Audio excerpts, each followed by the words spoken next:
You know, it's not hard to see that there's this great imbalance and that things aren't right.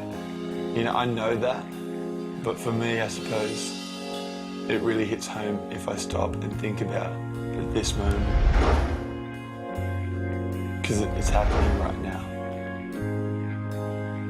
In the same moment, you have, you know, a generation who are sitting around entertaining themselves watching reality television, which, to be honest, is anything but real, while you have a child who is being prostituted behind closed doors and robbed of their innocence. It's not fair that we can go about consuming every single material option that comes our way while, you know, the widow and orphan are stripped of life's basic dignities because they're victims of a conflict that simply isn't theirs.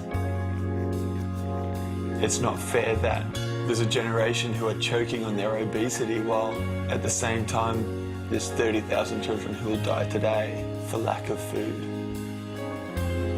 It's not fair that we have no problem going about spending $3 or $4 on what is basically glorified tap water in a bottle with a fancy label, while you have entire communities who suffer at the hands of disease because the only water that they have access to is foul and polluted.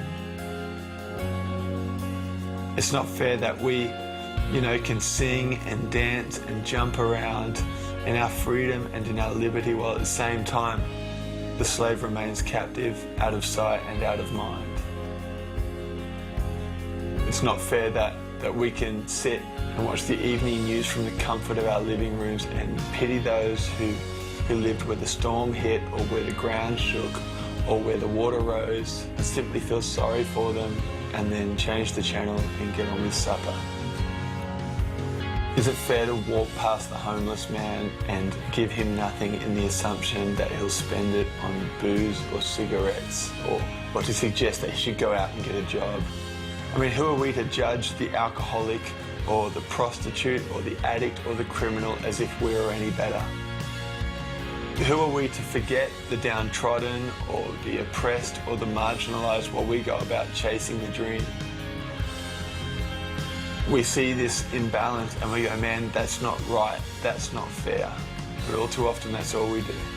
Because for us to do any more is actually going to cost us something.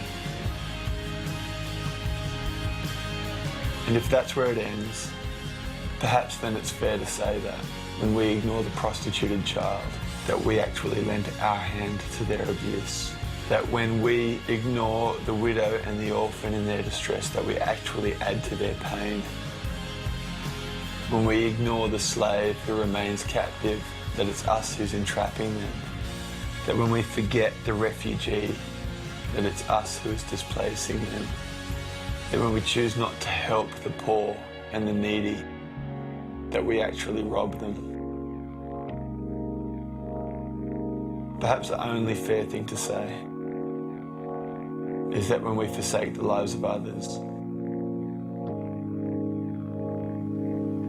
we actually forsake our own.